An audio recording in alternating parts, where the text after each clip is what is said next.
Fala galera, tudo bom? Tiúlio aqui na área. Vamos iniciar a 47ª aula do curso Segredos de Família. Vamos aqui falar de avaliação de fundos imobiliários. Eu vou começar aqui falando sobre as três principais maneiras que eu conheço da gente fazer avaliação de fundo imobiliário, que é o seguinte: primeira maneira da gente saber quanto que custa, quanto que vale um fundo imobiliário. Isso aí, eu já até fiz uma live com o Marcelo Anude, grande chefe aí de fundos imobiliários da XP, e ele concorda que a melhor maneira de você descobrir o valor de um imóvel é saber quanto é que custa para fazer um igual, tá? Por quê? Porque os imóveis têm características únicas que fazem com que essa metodologia seja a ideal. Por quê? Eu não posso construir um apartamento igual esse que eu moro se não for na frente da praia. A gente não pode ter um barra shopping sem ser ali no barra shopping. A gente não vai ter um pátio Higienópolis fora de São Paulo, fora daquela localização. Tem alguns passantes em certos endereços que você não consegue copiar em outro lugar, tá? Então, a única maneira da gente saber realmente quanto que vale aquele ativo é se a gente fosse fazer um igual. Beleza? Segunda maneira é o método de comparação, gente. E o método de comparação, ele baseia-se exatamente no que o nome diz. Você comparar com imóveis iguais ou parecidos com aquele, né? Então, se você tem uma sala comercial em um empreendimento, num condomínio, a maneira mais fácil de você saber o valor daquele imóvel é justamente você comparando com as últimas negociações que aconteceram naquele mesmo lugar. Aí, isso aí a gente não tem muito controle, a gente tem que bater perna, a gente tem que gastar sola de sapato para descobrir essas avaliações dessa maneira que a gente está falando. E a terceira maneira, que é a que a gente pode controlar, a gente pode fazer aqui do Excel, a gente pode fazer de casa, é o fluxo de caixa descontado. E a gente vai usar o modelo de Gordon para isso. Se você não lembra, a gente já estudou aqui o que é o modelo de Gordon no nosso curso Segredos de Família. E como é que funciona isso? A fórmula é o dividendo no próximo ano sobre o custo de capital menos o crescimento. No caso aqui, o que é o D1, Tiúlia? É o dividendo no próximo ano, beleza? Então, a gente tem que projetar o dividendo no próximo ano. A gente tem a limitação que a gente só pode fazer isso com ativos que pagam dividendo, e os fundos imobiliários são perfeitos para isso. Por quê? Porque eles são obrigados a distribuir 95% da sua renda, tá? Então, vamos usar aqui um exemplo na prática para a gente já cair dentro e fazer realmente isso? Então, olha só, o último rendimento do fundo imobiliário Via Parque Shopping, que é um shopping que tem aqui perto da minha casa, na Barra da Tijuca, ele foi exatamente de 0,54 centavos, tá? Então, vamos primeiro trabalhar com essa hipótese, que é o seguinte: 0,54 vezes 13, né? Porque o shopping ele tem 12 meses, mas tem o mês do Natal, que normalmente é dobrado o dividendo. Então, vamos partir da premissa aí que é de 7,02 centavos o D1. D1 é isso aqui, ó. E aí, a gente vai trabalhar com uma Selic, que a gente pode falar que a Selic atualmente está em 0,055, 5,5%. E o crescimento de um fundo imobiliário, gente, na minha opinião, não tem. Por quê? Se o fundo imobiliário ele libera 95% dos seus rendimentos em forma de dividendos, ele é obrigado a fazer isso. Da onde que ele vai crescer? Só se houver uma especulação, uma valorização daquela área. Só que aí eu não consigo fazer isso de maneira sistemática, então não me interessa essa metodologia. Então o crescimento eu vou falar que é zero, beleza? Vamos tirar aqui então essa prova real de quanto que teoricamente valeria esse fundo imobiliário?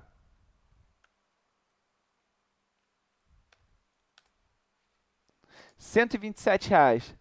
Mas será que essa minha perspectiva aqui de 7,02 ela é justa? Vamos pensar então no sentido aqui. Vamos voltar lá no fundo imobiliário. Quer dizer que ele tem um patrimônio de 530 milhões. Vamos falar então que ele tem um cap rate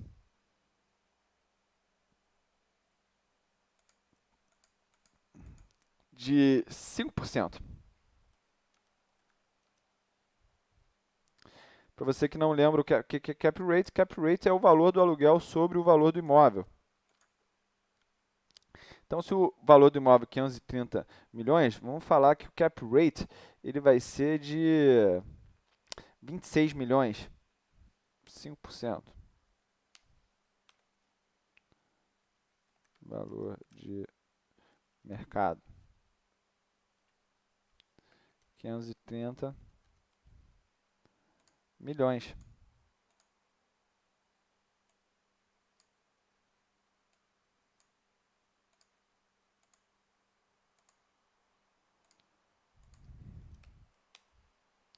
R$ 530 milhões, né? Então, quer dizer que o dividendo ele vai ser isso aqui. E aí, se esse for o dividendo e a gente dividir isso pela Selic, a gente está falando de um valor para esse fundo aí de 481 milhões de reais. E aí, isso vai acabar gerando um preço sobre o valor patrimonial.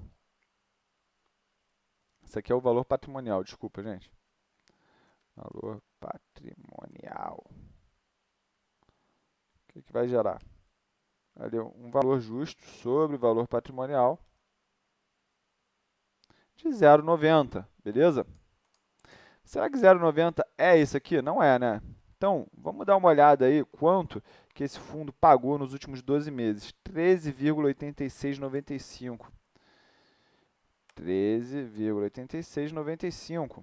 Quando a gente põe essa perspectiva, olha só, o valor da cota justo, valor justo da cota, ele vem aqui para R$ 252, beleza? Pô, mas isso aqui, o valor de mercado atualmente, Túlio, tá R$ 182. E aí, o que a gente faz, gente? O que eu gosto de fazer, gente? Eu gosto de entender quanto que o mercado está avaliando esse custo de capital ou esse dividendo do ano que vem. Se a gente partir da premissa que a gente vai repetir o mesmo dividendo, significa que a gente está com um valor justo aqui de um custo de capital de 7,5%. É isso que o mercado está enxergando de custo de capital, tá? Na verdade, 7,4. Não, 7,6, né? Então, é isso aí. 7,6 de custo de capital. E a gente já aprendeu que a gente pode comparar ativos pelo seu custo de capital, beleza? Eu acredito que o custo de capital dos fundos imobiliários devam ser basicamente os mesmos, tá? Sem algumas ressalvas, os fundos imobiliários de desenvolvimento devem seguir outra lógica. Mas, pegando esse arcabouço aqui, eu fui trabalhar em cima dos dados. E o que eu fiz, gente?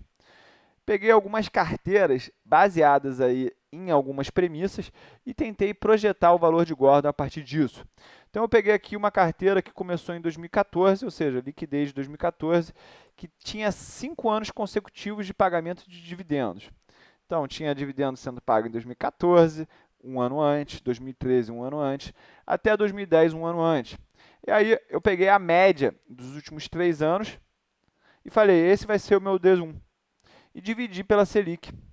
E aí, o que tem zero aqui são fundos subavaliados e o que tem 1 são fundos sobreavaliados. E peguei a rentabilidade aqui, e aqui o que eu chamo de margem foi exatamente o que eu fiz o seguinte, peguei a avaliação que eu fiz pelo modelo de Gordon e dividi aí pela avaliação que o mercado estava fazendo no momento, beleza? Aí fiz isso em 2014, 2015, aqui é óbvio que a gente está fazendo rentabilidade de 5 anos, aqui a gente está fazendo rentabilidade de 4 anos, de 3 anos, de 2 anos e de 1 ano, beleza? Aí deu algumas rentabilidades, tá? A gente pegou aqui as rentabilidades, mas eu falei assim, cara, será que eu estou sendo muito criterioso em pegar 5 anos de dividendos? E se eu pegasse 2 anos, eu fosse um pouco mais flexível nesse meu filtro aí, para entender se essas empresas, se esses fundos imobiliários, eles teriam capacidade de ter dividendos no futuro e a partir daí calcular o modelo de Gordon com esse D1. E aí eu fiz a mesma coisa, só que agora eu peguei a média dos últimos 2 anos somente. Antes eu tinha pego dos 3 e empresas, fundos imobiliários que tinham 5 anos de dividendos. Agora eu peguei somente 2 anos de dividendos e peguei a média desses 2 anos para servir de projeção para o próximo ano. Lembrando, você pode usar o modelo de Gordon de outras maneiras, mas eu quero ver você tratar tantos ativos quanto eu tratei de uma maneira tão rápida, tá? Essa aqui que é a grande sacada aqui dessa aula.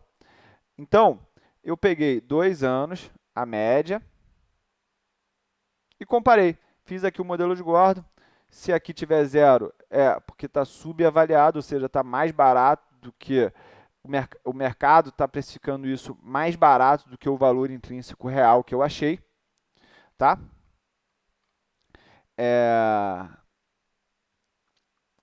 E aí eu fiz isso aqui. De todas esses exercícios, gente, aqui fiz de 2015 a 2019, 2016 a 2019, 2017 a 2019 e 2018 a 2019. Lembrando, vocês têm essa planilha aqui em anexo aí no curso, tá, gente? Não se preocupa. Eu tirei a primeira linha de todos esses exercícios aqui. Todas essas tabelas eu tirei a primeira linha. Por que eu tirei a primeira linha? Eu estava percebendo que estava havendo um padrão aqui da rentabilidade da primeira linha ser sempre negativa. Então, eu não sei o que aconteceu, por que isso aconteceu, mas eu decidi tirar. E era basicamente um ativo só que estava gerando isso. Então, eu tirei sempre a primeira linha e isso tirou esse erro, tá?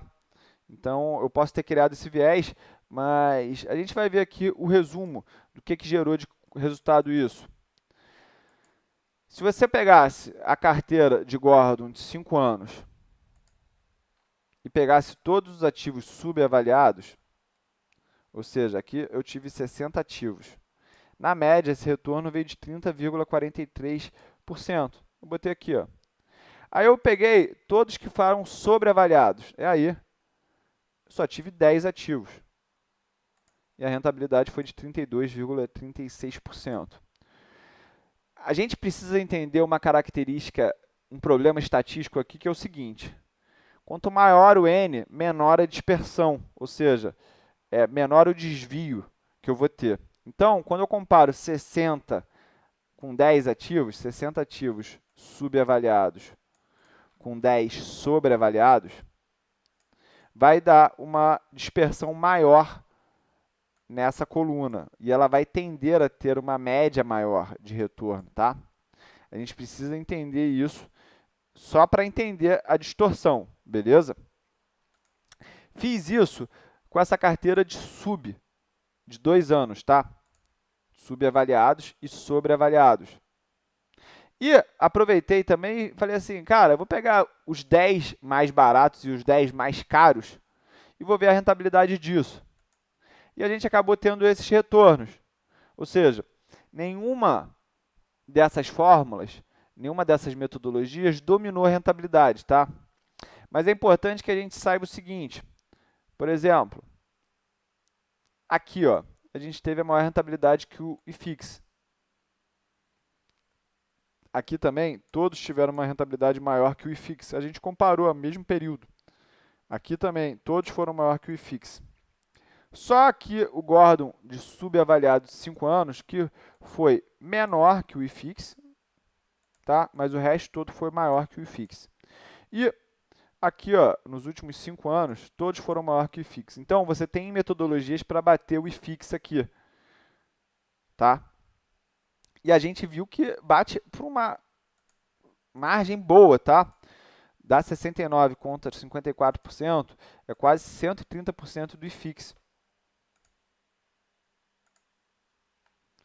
Então, é uma metodologia que eu já me dou satisfeito Por quê? Porque teve uma rentabilidade melhor que o índice de referência, tá?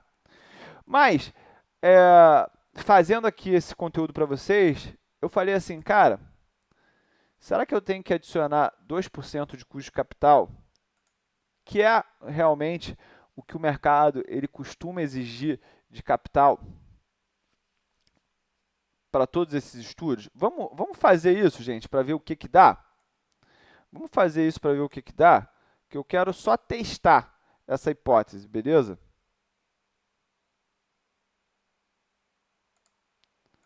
Vamos ver o que rola.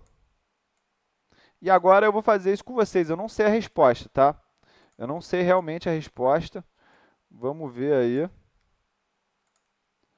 Vocês vão descobrir isso do meu lado.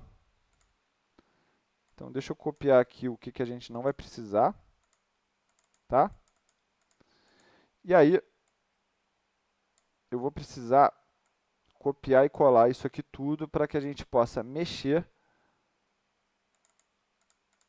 nesses resultados e a gente não se confunda depois, tá? Então, aqui ó, eu vou botar 12,9. Aqui eu vou botar 16,15. Eu só estou aumentando 2%, gente, de todos os valores de Selic, porque a gente vai exigir esse custo de capital aí para fazer essas estratégias. E aqui 8,4%. Aqui de novo 12,9. 16,15. Estou só adicionando 2%, gente.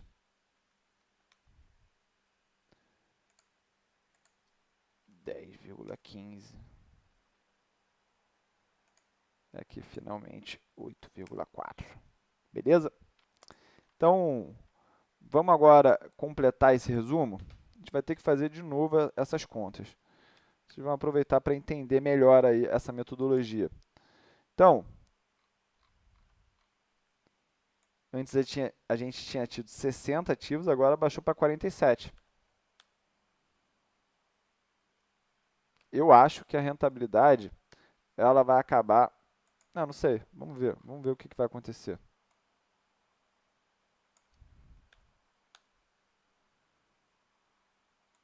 Ó, aqui a gente vai pegar os 10 maiores retornos, os 10 mais baratos, quer dizer. E aqui a gente vai pegar os 10 mais caros.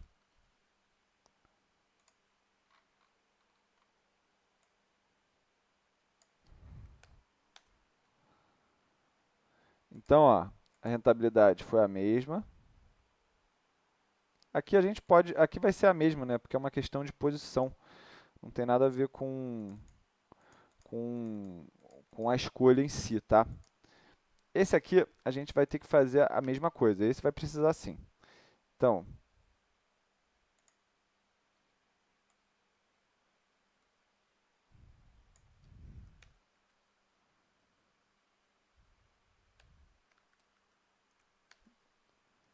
será que vai mudar muito? Eu acho que não, sinceramente. Mas vamos fazer isso aqui por desencargo.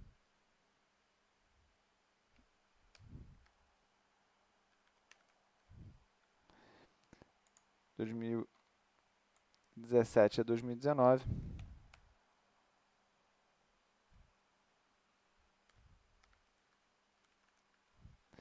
Agora aqui o sobreavaliado, a gente vai... Acho que vai ficar mais equilibrado no final das contas os resultados, tá? 17 para 18.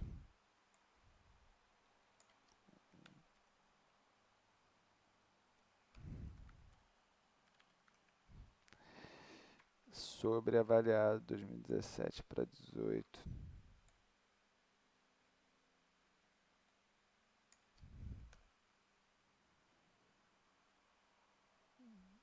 2016 para 2019.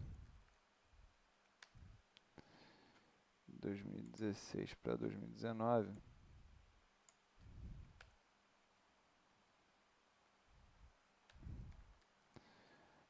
sobreavaliado, 2016 para 2019, sobreavaliado agora ficou maior.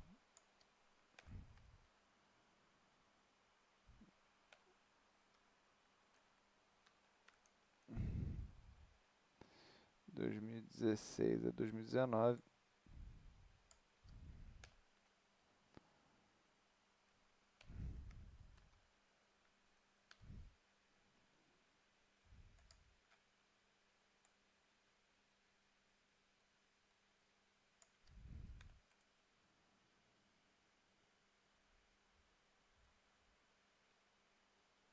Agora de 2015 a 2019. Eu estava hoje eu escutei um livro chamado The Dendo Investor, do Mohnish Pabrai. E ele dedicou bastante tempo desse livro explicando quanto tempo a gente tem que esperar para uma posição ir para o valor justo dela. E ele fala em termos de 3 a 2 anos, tá? Então, não sei se isso tem alguma coisa a ver com esse estudo, mas as pessoas que tiverem interesse, elas podem pegar essas janelas aqui e testar de 3 em 3 anos, ou seja, faço o estudo e espero 3 anos para ver quanto que vai dar de retorno.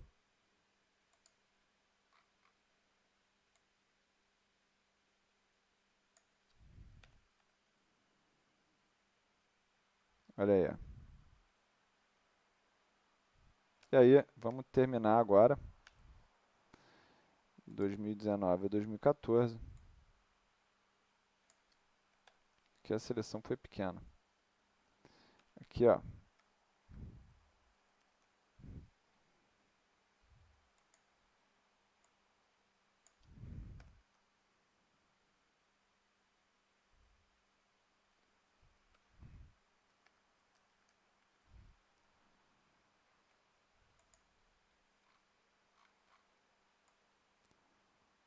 Muito mais matéria-prima quando a gente flexibiliza um pouco essas rentabilidades, tá?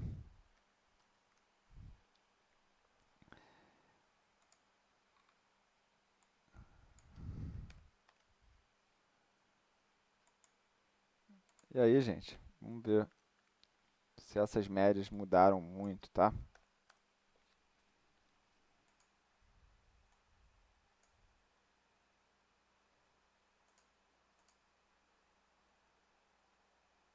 Então, olha, interessante. Os retornos, eles acabaram ficando menor para alguns ativos, para todos, na verdade, né?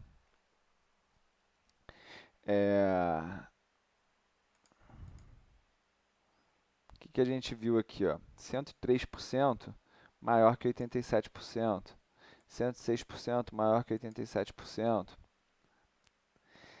Como esses ativos aqui sobreavaliados no modelo de 5 anos e no modelo de 2 anos, eles renderam mais.